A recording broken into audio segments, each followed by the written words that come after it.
Welcome to Real Talk with Reginald D. I'm your host, Reginald D. On today's episode, I have Pastor James Smith. He's a retired North Carolina pastor and author and the host of the Deal by Me podcast. Pastor Smith was once a practicing North Carolina attorney with a life-changing story of overcoming adversity and becoming a powerful voice of hope, healing, and second chances.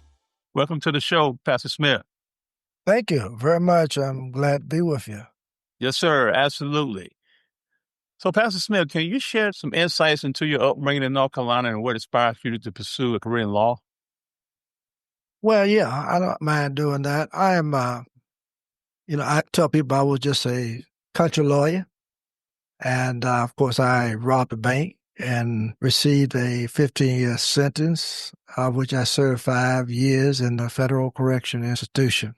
Now, prior to that time, I was living in Lewisburg, North Carolina. I was reared and spent some of my time in New York with my mom. Went to elementary school, but came back down here and finished elementary school and high school, and went off to college at North Carolina Central University. And from there, I entered into the school on the combined program, where I was on my last year in undergraduate school and my first year in law school. We could do that at North Carolina Central at the time. So I graduated in 1967 from undergraduate school and 1 year in law school, and finished law school in 1969. And from there, I went on to pass the bar. I started practicing law in my hometown, Lewisburg, North Carolina. And at that time, I was the first and only African-American lawyer practicing in my hometown, the youngest African-American lawyer at the time practicing in the state of North Carolina. So that's kind of my beginning.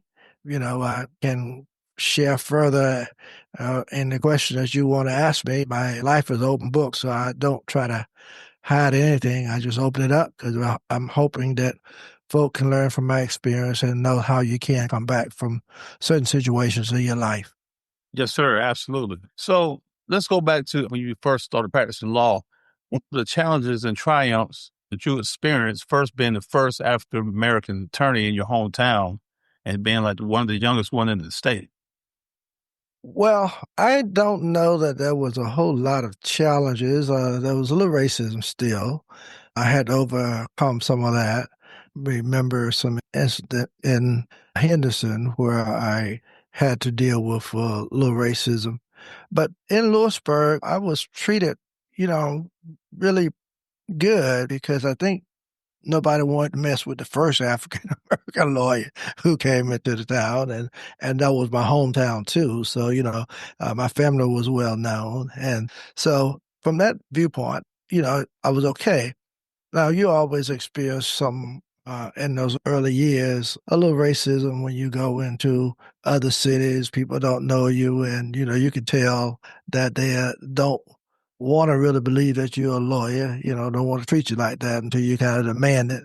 But that was back in, early 70s. So, but I overcame all that. That was a real big problem for me. I just got off into something that I regret now, and that was gambling. And as a result of that, kind of lost my focus and really messed up and lost my law license. And so that was all on me. It had nothing to do with what I was encountering in terms of my practice. So let's talk about that. When did you first recognize that gambling was becoming a problem for you, and how did it affect your personal and professional life? Well, let me put it this way. Started gambling with other lawyers, some of the older lawyers in the area down in Warrenton, some barbers, very professional people. So that we weren't with any, people that would be a little afraid to play with, but they were professionals. And of course, everybody just had fun. We just had, all kinds of fun. We had a rotation where we would leave from playing one city one weekend, next city the next weekend, and vice versa, all the way around. And of course, wherever we went, the host was gracious. We, served the drinks, had food, or you can eat all you want to. Sofa, you can sit back and go to sleep, rest for an hour, then get back into the poker game. I mean, it was just lots of fun. We talked about cases. Guys talked about, people came into the barber shop, somebody that they had to bond out. Just a whole lot of just good times and good fun. And of course, I won and I lost. Money doing it in the beginning. It was really, really fun, and we never worried about where we was going to get the money from. If I lost all my money, one of my law friends or one of the barbers or whoever would just loan you whatever you wanted because they know that next week they was going to get it back and vice versa. So, and that's the way we played. So it became lots of fun. I was winning and losing, but then it got to the point where it became, I would say, uh, a love for it. And that love was overpowering my sense of really knowing when to fold and when to get up and all that type of stuff. In the beginning, I knew when to do that and I knew how to do it. But then it got to the point where I fell in love with the game and kind of went overboard. And when I knew anything, I was going downhill, lost my home, lost properties that I had accumulated. I lost my wife in 5 years. And of course, and obviously I committed this crazy and stupid crime. And that's what happened. But that was a part of what I had to go through. I went through it. I came out of it. And of course, I came out in 1986. And of course, since that time, it's been all about pulling my life back together. I think I've done a pretty good job. Yes, sir. Absolutely. You have. So you was talking about when you're just gambling, you win some, you lose some, and then when you lose, you Mm-hmm. borrow from, the other lawyers, attorneys, or barbers, or all the people that was involved. Mm-hmm. But then it got to a point where you started losing, I guess, big. You got, I Mm-hmm. guess, with properties or all that stuff and gotten so much, I Mm-hmm. guess gambling debt. What factors contribute to the escalation of that from borrowing from them to getting all this debt from all this other stuff? I can't say that. I'm not sure, but I know the answer to that. It, you know, I guess it's like any other habit that you really love. You don't know how to cut it loose. You get to the point where you lose $1,000 and then you borrow another 500 thinking you can win that $1,000 back, and then you done lost that. That's when you get to the point where the love for it overpowers your sense of knowing that, look, I've lost all I need to lose tonight. I'm not going to lose anymore, or I can't break the house, so I may as well go home with my $1,500. You follow what I'm trying to say? That kind of thing in the beginning. But then when it gets to the point that gets in your kind of, I don't know, psyche, if you might want to call, you're loving it, you hate to get up. I stayed at poker games from Friday evenings when I got off from work all the way to Monday morning rushing back to get to court. So that's how we play poker. Yeah. Yeah. You was all in, then. All in, all in. All in. Yep, all So in. can you walk us through the events leading to the bank robbery and what was going through your mind at the time? I heard you on a podcast there was multiple things going through your mind at that time instead of just not just the bank robbery. Well, yeah. Um, at that particular time, I was just so messed up in my mind and my head, my thought patterns. I wasn't thinking logically, and I just got up one morning and reached into the side drawer and pulled out my 22 caliber pistol, went to the office and sat in the office, and literally I was thinking in terms of committing suicide. I just felt like I had just gone down. Wife, we've separated. Me and my former partners have gone out separate ways, all because of my gambling. All my properties that I had gone, I had borrowed money on it, and foreclosure and all this type of stuff. So, uh, and I just felt like, boy, this is it.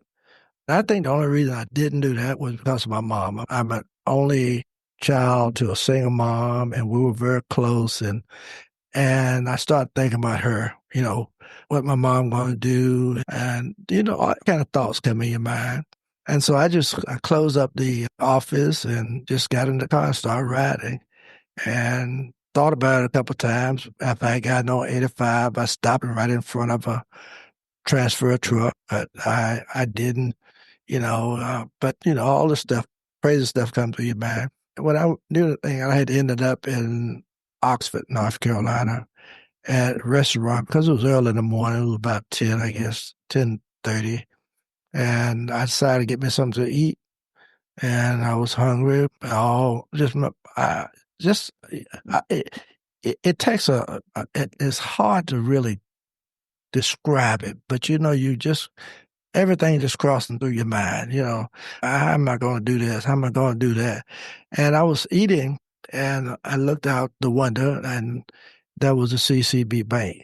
And then, of course, crazy things started crossing my mind. Man, well, if you go in, you can just get $50,000, $100,000. You could pay off all your debts, and you could come back, and you could just start life all over again, and you could be free, and nobody would ever know anything about what went on. Crazy thinking now. So I don't want you to think that now this is crazy thinking, but I'm trying to tell you how you're thinking at that point. And so I went through all kind of, I don't know what you might call it, all kind of thoughts, and eventually I rode by it, looking at it, been and went to the city. And then eventually I just said, heck with it, kind of. And as I wrote in my first book, said, heck with it, get caught or not. I jumped out, went in, and said, give me your money. And of course, that was the end of that. Left, pulled off. And of course, obviously, eventually, I got charged, arrested, went off they sent me to the mental hospital, orthopedics mental hospital for 6 weeks of observation. And of course, I stayed 3 weeks, came out, and of course, was out on bond for about 6 months. And January, the first Monday in January of 1987, I'm sorry, 1981. Yeah, 81. Well, that's when it happened, 81, but 82 is when I went to trial, January 82. And of course, I got the 15-year sentence and served 5 years in the correctional institution. Yeah, and you said something that was very powerful to me. This you walking through your story. Okay. Because people will look at something like I can look at it and say, hey, to rob the bank or anybody rob the bank. But they never know the person's mental mindset and the process and all the other stuff they thought about before they actually did the one thing that people talk about. Mhm. It's a lot into it. People just wake up and go down and rob a bank. It wasn't like that. Right. It's like, you had all these other thoughts, suicide and these things like that. And then one thing just led to another. Hmm. What did people think when they found out you robbed a bank and you were an attorney? I know it shocked them, right? Oh, I'm certain it did. It was shocked a whole lot of folk. I think that's the reason they sent me to the Dorothy Dixon Mental Hospital because lawyers, friends, and everybody in the area just couldn't believe it. So obviously, the first thing they thought was Lloyd must have had a mental breakdown. So we needed to send him to Dorothy Dix for evaluation. So yeah, people were really shocked. I mean, there was no question about that. I mean, newspaper articles and everything you can think of. It was just unusual. Lawyer doing what I did, that's just not a common thing. So everybody, yeah, to answer your question, everybody was shocked. Yes, I bet they were. I bet they Hmm. were. Hmm.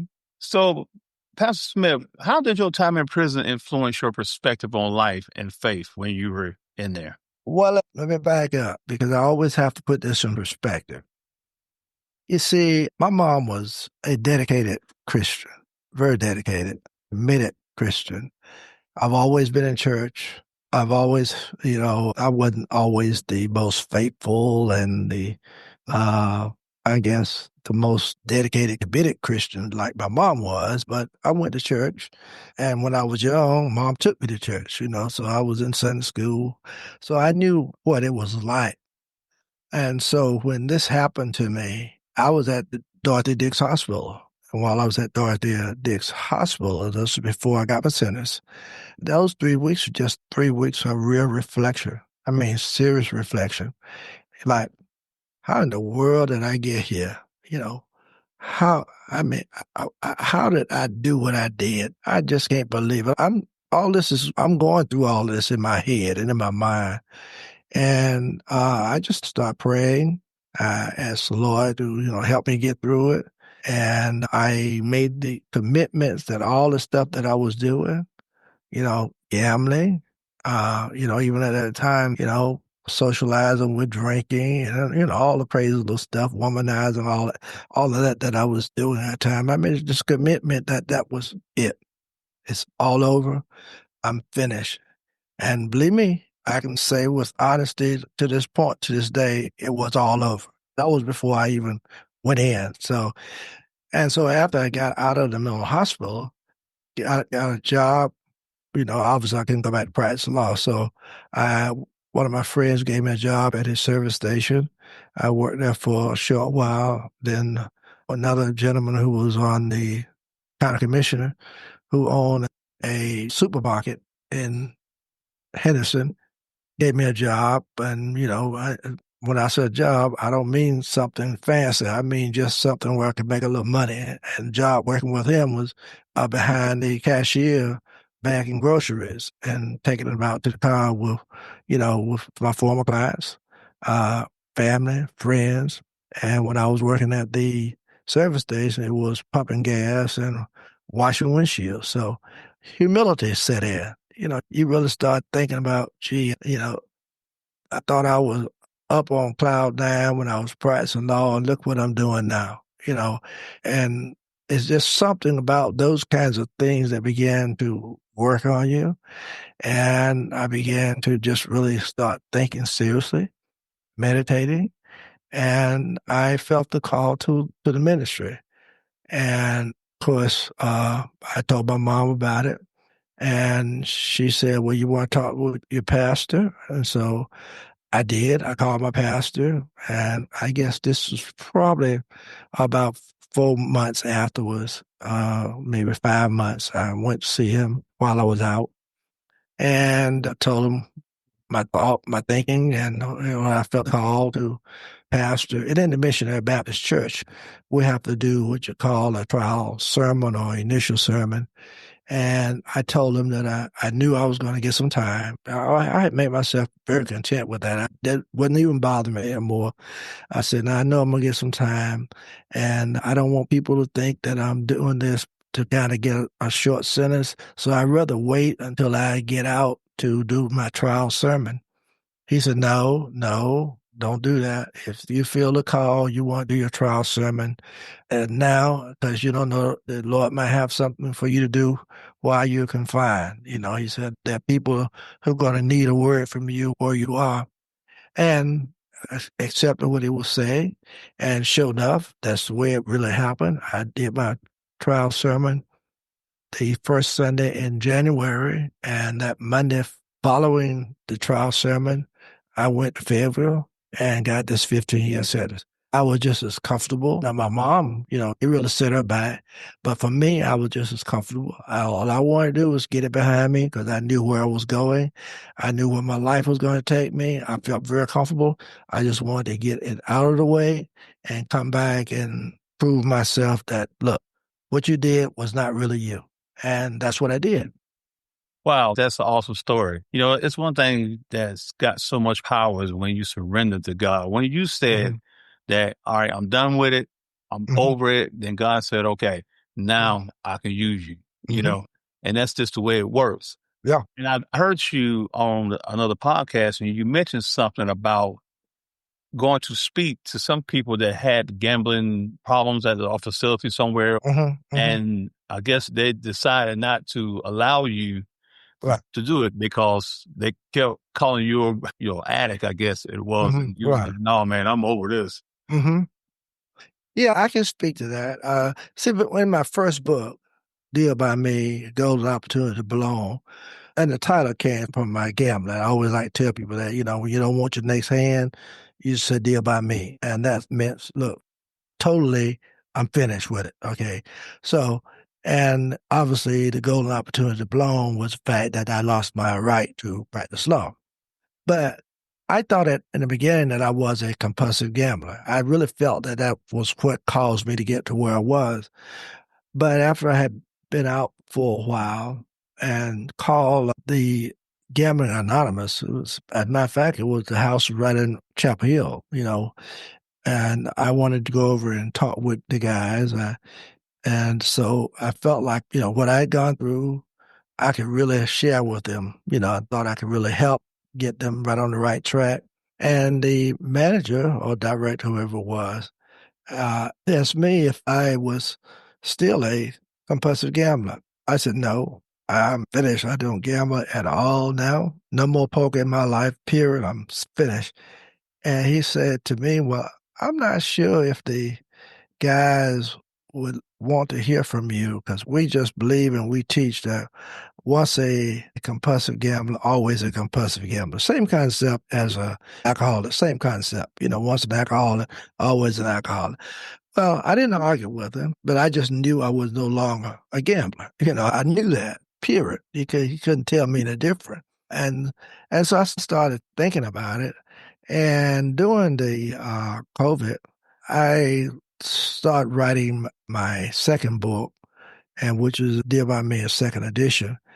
And I wanted to do a self-evaluation of my life, you know, to get to the point where I said, well, maybe I wasn't where I thought I was. Let me just really pull everything together. And I just eventually came to the conclusion that I was not a compulsive gambler, but that I was really afraid to fail. Follow me? Now I'm going to tell you why I came to that conclusion. I was and I'm not boasting, but people who knew me back then, they would tell you I was a very, very good lawyer. I represented some people. I had rape case, murder case, won some on Supreme Court. I practiced in federal court. My 10 years were just awesome in terms of my ability to know what I was doing. And I was on top of the world. I was really on top of the world. But the gambling kind of got me to the point where I lost focus of what I was doing. And then I was going downhill. And I think what happened, I was afraid of failure because I didn't want anybody to see me get to the bottom. And that was it. And I thought I could recoup. And that's what I did, thinking I could recoup. Now it's crazy, but that's where I was. So that's the reason I came to that conclusion that I was not a compulsive gambler, but rather I was afraid to fail. And I still believe that even to this day. And that makes a lot of sense. That makes a lot of sense. I don't believe once you're something, you're always something. If you change, change. Yeah. That's just it. That's why the word change is out there. Mm-hmm. And when God has changed you, you're definitely not the same person. So you can't put that label on anybody like that. Yeah. Yep. So what inspired you to start the Deal By Me podcast? And what message do you hope to convey through it? Well, when I started my podcast, it was, I had been at Mount Calvary, my church. I had intended to retire after 30 years, but then COVID came. And when COVID came, they wanted me to stay on, until we could get through COVID. And so at the end of 2022, would have been 32 years for me at my church. And so I told them that I thought I was going to be leaving at the end of that year. But about 6 months or 7 months before that time, I started thinking about I want to continue my ministry. I wanted to continue to do something that I thought would be beneficial and helpful to others. And so I looked at podcasting. I said, if I can get this out, and I wanted to do it, the theory but wasn't to tell us your story, but it was going to be about encouraging, inspiring, and transforming. And I saw it as a continuation of my ministry. So I just started doing a little research to find out you know, what I need to do. And so that's how I got that started. And of course, obviously, I've been doing it ever since. Too. So that was about August, about June, or July of 2022, and I've been doing it ever since. And of course, great guests. I have awesome guests on it, and and I'm appearing on other podcasters as But I have some great guests. I've interviewed people in over 10 countries. I know at this point. I just looked at my sheet and I've already done 262 episodes. So it's going good. I can't complain. Yes, sir. You're definitely doing it. Looking back though, what do you believe were the pivotal moments that led you to your transformation? Because I look at it now and you've came out of incarceration and you had done so much and so well that most people who haven't even been incarcerated probably never reach where you've been. So what do you think led to that transformation? Well, number one, when I got out, one of the things my mom said to me, and my mom had always had a lot of faith in me, and she said to me, she said, "Son, now you can go lie in the ditch. All people gonna do is come by and just kick more dirt on you." And she said, "Rub your head in the sand, and all folks gonna do is just push your head further in the sand." She said, "But if you would just get up out of the ditch and take your head out of the sand, some of the same people who are going to just mess over you will give you a helping hand." And so I kind of took that advice. I didn't stop. I came to the halfway house. And when I came to the halfway house, the next day you had to have a job. The next day I went to the courthouse because, obviously law was still something that I felt comfortable that I could help somebody out. I went to the courthouse and I saw Buddy Malone. And I don't know if you remember that name. He was a former lawyer here in Durham. He passed now. We used to call him CC Buddy Malone. And I saw him and I told him, I just said, "Buddy, I need a job." Well, he knew me. He knew my reputation. And so he said, "Smitty, come by the office tomorrow." So I went by his office on the next day and he gave me a job. So I started working with him as a law clerk. And I worked with him for about 6 years. While I was working with him, I knew I'd been called to the ministry. So I wanted to really kind of move forward in that area. So I made an application to Southeastern Theological Seminary. And when I made the application, they turned me down the first time. And that was a little hurtful because in my mind, I was thinking that, if anybody wanted to give somebody an opportunity, it should be a seminary, those were my thoughts. But I didn't let it get me. I said, well, I'm going to apply for the next semester. So I applied the next semester and they accepted me. So that started my seminary work. And of course, during that span, I was called to Mount Calvary Missionary Baptist Church in Bahama, which was nobody expected that would happen. People laugh now and say, "How in the world can a bank robber get to pastor a church for 32 years?" So, but those are, that's what I did. And another thing that I did, nobody thought that it would happen.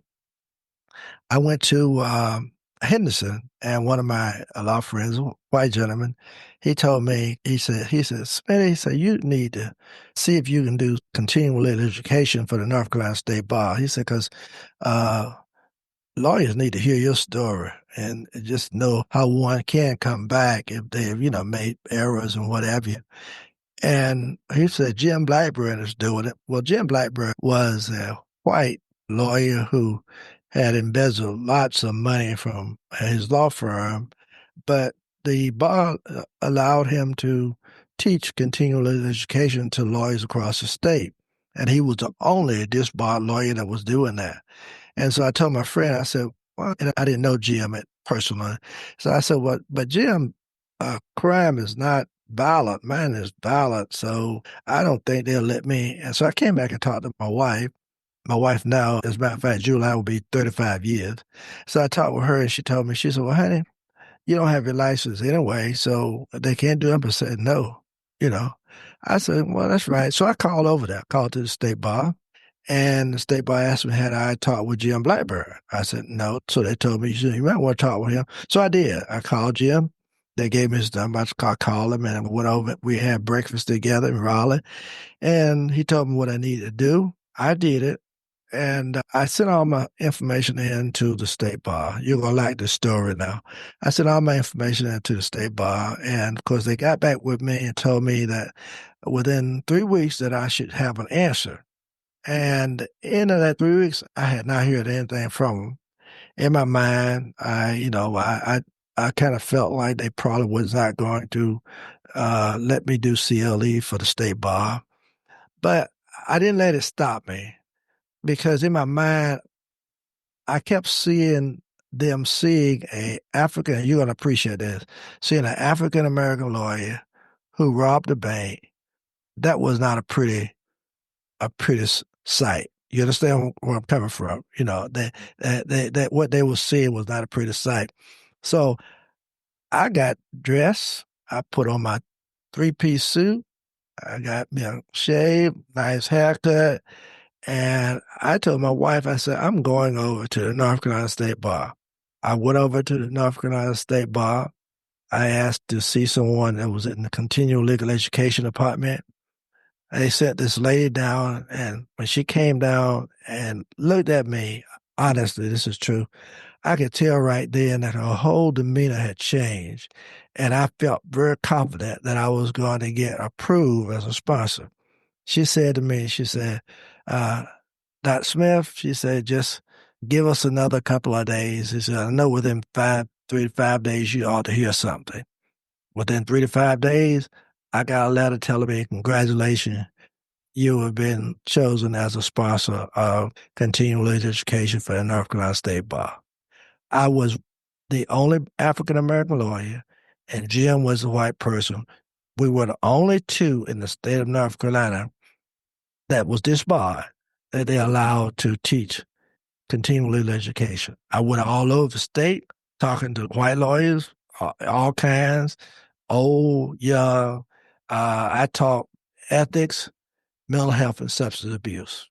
And I did it for 11 years. Probably would still be doing it now if COVID had not come in. When COVID came in, I stopped because I didn't want to continue to drive over the state, while COVID was in. I didn't know what would be going on. So I gave it up.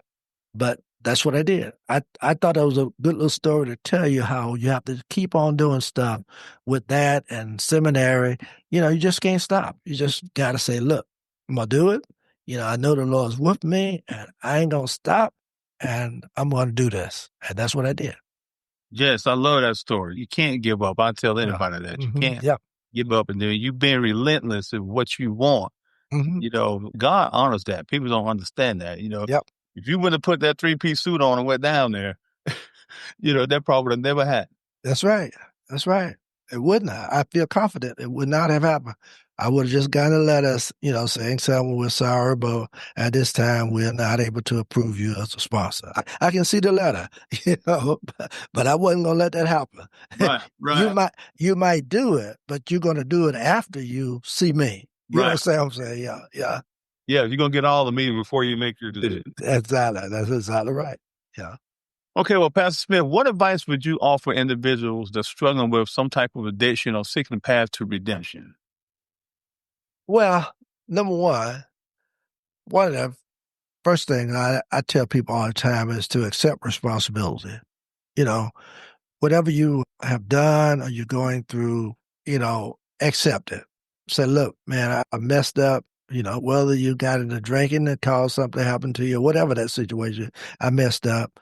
And of course, obviously I just talked about, don't be afraid to fail. So, that's another. And then confront your source. Just deal with what it is that you gotta to deal with and get it behind you. Don't be afraid to face the consequences of whatever it is. If you've done something or you're trying to overcome a situation, just go out on and confront it and get it out the way, and you find yourself being a better person. Now there's two statements that I give to anybody though that I think is really the part I feel like applies to almost anybody. And that is in life, stay focused and stay ethical. If you can do that, I think you will be able to survive. My stay focus is in my life, I lost focus. Simple as that. I don't, other folks might see it different, but I lost focus. And ethical, you started not being honest. You start lying to yourself. You start to, you lose your integrity. Your marriage life started falling apart. And you start lying to your wife. That's the ethical part. But if you can stay focused and stay ethical, a lot of the other stuff will fall in place. I've just come to that conclusion. Yeah, that's it. Absolutely. That is the God honest truth right there. So lastly, Pastor Smith, how can my listeners listen to your podcast and purchase your books? Well, all my books, you can get them from Amazon, Dear by Me, A Golden Opportunity to Belong is on Amazon. Dear by Me is not at Amazon, but if you put it in and put my name beside it, you can purchase it. But Dear by Me, A Self-Evaluation is one of Amazon's books, the second edition. So just go to Amazon, pick them up, and get them. I had a website, but I won't get it. Most people who get my books would just go onto Amazon, so I didn't even worry about the website. So I just tell folk now, go to Amazon and pick them up. They will enjoy it. I mean, I've got all kinds of comments on both of those books. I mean, really. And of course, I also wrote another book, which is Come Let Us Reason Together. That book was just written as a result of my becoming the moderators for the General Baptist State Convention. The president at the time wanted me to work with churches that had conflict, like problems with, the pastor or what have you. And so I wrote a book that deals with that, which is have all kind of little issues in there that people will deal with in the Missionary Baptist Church. And that's Come Let Us Reason Together, which is also on Amazon. There you have it. Pastor James Smith, thank you, sir, for taking time out of your schedule to talk with us today. It's been amazing, man. Your journey is really something that needs to be heard. And I thank you so much. And I thank God for you and let him allow you to tell your story. Because some people have these journeys and they still can't, you're embarrassed by it, I guess, or don't know how to use it. Thank you for being so open because you're touching a lot of lives. I know. Appreciate it. Thank you very much. I appreciate you. Yes, sir. Thank you for tuning in to Real Talk with Reginald D. If you enjoyed Real Talk with Reginald D, please rate and review us on Apple Podcasts. See you next time.